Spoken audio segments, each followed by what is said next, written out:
Cheminer jour après jour dans les psaumes, voilà ce que je vous propose pour ce temps de confinement. Et donc aujourd'hui encore, nous nous retrouvons pour nous pencher sur un psaume qui va encore rejoindre notre quotidien, j'en ai bien peur.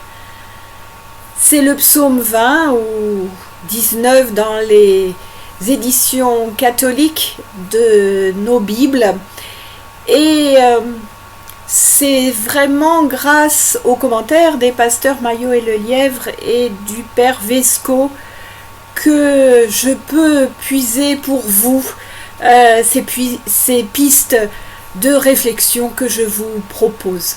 Alors je vous laisse juste un petit peu de temps pour lire ce psaume 20 ou 19 selon les traductions que vous en avez.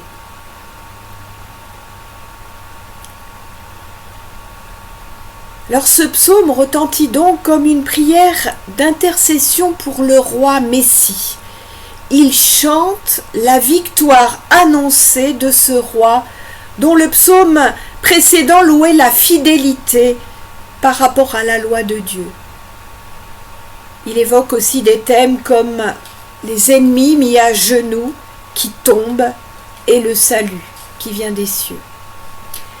Cette prière pour le Messie ressemble aux vœux adressés au roi en Mésopotamie ou bien au pharaon en Égypte. On y trouve des souhaits mêlés à une prière commune, une annonce de victoire suivie de l'affirmation de la confiance et une demande finale « Sauve le roi et son salut rejaillira sur le peuple ». Les pasteurs Maillot et Lelièvre présentent des hypothèses proposées par différents théologiens concernant ce psaume qui pourrait donc être soit la prière d'un peuple pour son roi à l'occasion d'une guerre, ça nous parle, ou bien un extrait de la cérémonie du sacre, ou bien de la cérémonie annuelle qui la commémore, une année où le peuple d'Israël était particulièrement menacé, et on le sait hélas, ça lui est arrivé assez fréquemment dans son histoire. L'une n'exclut d'ailleurs pas l'autre, puisque des prières écrites, composées, liées à des contextes précis de crise, pouvaient avoir été reprises à d'autres moments, quitte à être légèrement adaptées pour entrer dans la liturgie du peuple. Et c'est ce que nous continuons à faire dans cette période qui est la nôtre. C'est ce qui donne encore aujourd'hui cette actualité incroyable à nos psaumes. Dans cette prière, nous entendons plusieurs intervenants. Tout d'abord, le souhait prononcé par le prêtre ou bien chanté par tout le peuple. Puis, le roi ayant apporté des sacrifices, on lui souhaite que ceux-ci soient pleinement agréés par Dieu. Le texte, littéralement, dit ceci, qu'il tienne ton holocauste pour gras. Alors nous, ça ne nous réjouirait pas aujourd'hui, mais ça signifie que on souhaite que Dieu le trouve à son goût, mais aussi peut-être comme on peut le trouver ailleurs, dans le premier livre des rois au chapitre 18, ou bien dans le chapitre 4 de la Genèse, que le feu consume tout et que le Seigneur n'en laisse rien, montrant ainsi tout son plaisir. Puis vient un souhait tout personnel, qu'il te donne selon ton cœur, ce qui signifie selon ce que tu désires. Aux offrandes offertes à Dieu et agréées par lui, répond le don divin. On entend ensuite la joie de la foule et le texte donc passe au nous. Sans doute brandit-il des bannières avec le nom de Dieu écrit dessus. Le rouleau de la guerre de Qumran décrit le déroulement de la guerre entre les fils de lumière et les fils des ténèbres.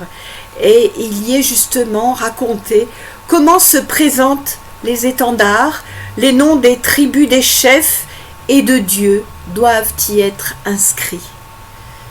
Le contexte nous parle aujourd'hui, on nous le dit bien, c'est la guerre. Et Maillot et le Lièvre nous signalent ici que si la figure du roi était sacrée pour Israël, comme étant devenu fils de Dieu, eh bien, il n'empêche qu'il reste pour autant l'un des leurs, ce qui explique que les prophètes aient pu parler au roi tout au long de l'histoire d'Israël avec cette familiarité parfois surprenante qu'on leur connaît. On peut penser aussi à l'histoire de David et à sa proximité, sa familiarité avec tous ces hommes. Par ailleurs, les erreurs des rois ne sont pas pieusement oubliées et effacées dans l'histoire. Il suffit de penser justement à David et à ses grosses erreurs. Ces rois restent des hommes que Dieu a pourtant choisis, mais qui gardent leur pleine humanité, avec toutes ses faiblesses, avec toutes ses incohérences, mais sans jugement, semble-t-il, de la part de Dieu. Et Jésus finalement fera de même en choisissant des disciples qui ne sont ni plus parfaits, ni plus forts et courageux, on l'a bien vu, ni plus clairvoyants aucune d'entre nous. Et oui, il nous faut bien l'admettre, nous aussi, nous sommes imparfaits. Mais voilà justement qui peut nous permettre de nous sentir pleinement valides, pleinement légitimes dans la mission de témoignage que nous confie le Christ à chacun et à chacune d'entre nous.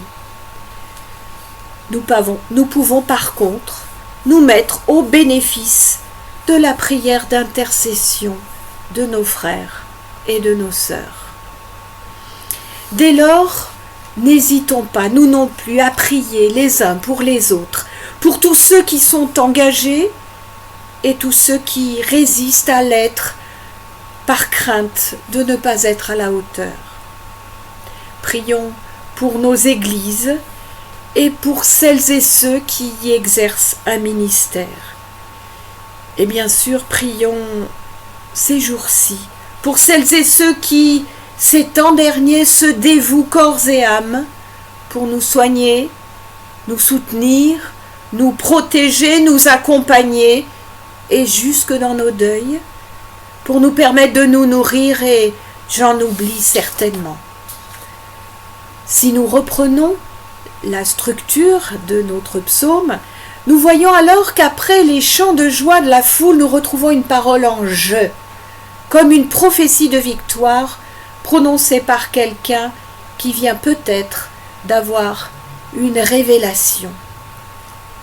N'oublions pas qu'avant de partir au combat, il était fréquent que les rois consultent un prophète ou un prêtre.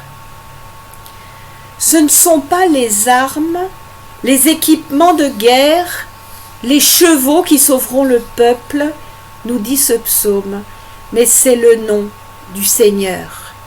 La raison de l'intervention favorable de Dieu est donnée, c'est la confiance mise en son nom.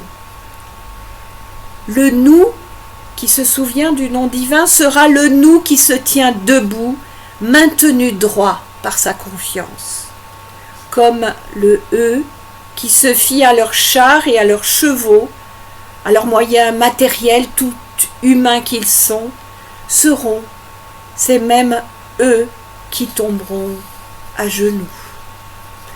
Les ennemis seront donc vaincus, et le verset 10 du psaume est une prière à la fois pour le roi, mais pour tout le peuple.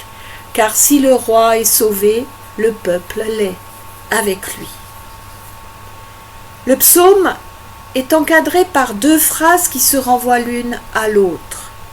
Qu'il te réponde, Yahvé, au jour de l'adversité, dit le début de la prière, tandis que la dernière phrase reprend « Réponds-nous au jour de notre appel ». Notons une difficulté ici de traduction selon où l'on place la virgule. Dans le dernier verset, cela donne « Yahvé, sauve le roi et réponds-nous au jour de notre appel ». C'est la traduction qu'en donne le Père Vesco. Ou bien « Seigneur, donne la victoire ». Le roi nous répondra quand nous crierons, ce qui est la traduction qu'en donnent les pasteurs Maillot et Le Lièvre, ce qui pose la question de qui répond à notre appel. Alors pour nous chrétiens, ce n'est pas bien important. En effet, ce texte a pu être repris comme texte messianique, et dans la mesure où le Christ est pour nous fils de Dieu, comme avant lui était d'ailleurs vu le roi ou le Messie attendu, cela change-t-il vraiment quelque chose, que cela soit Dieu ou son Fils qui réponde? Et qui que ce soit, finalement, qui intervienne et qui sauve au final, ne peut-il pas être vu, celui-là, comme un bras armé de Dieu, comme un envoyé de Dieu, comme la main de Dieu, posée sur nous, pour nous guérir, pour nous sauver? Rappelons que la guerre a pour Israël, l'Israël biblique, une dimension théologique. La confiance en Dieu est pour lui l'armement le plus sûr, c'est lui qui donne la victoire. C'est cette confiance-là qui donne la victoire. Est-ce vraiment si différent pour nous? Est-ce que la confiance en Dieu ne nous permet pas, aujourd'hui encore, de traverser tous les combats de nos vies, de rester debout, même dans les pires épreuves, et d'y puiser ainsi une grande liberté? C'est en tout cas un chemin possible de liberté que celui-là que nous offrent les psaumes. Et aujourd'hui, n'est-ce pas, nous en avons bien besoin. Je vous dis à demain. Passez une belle journée et prenez bien soin de vous.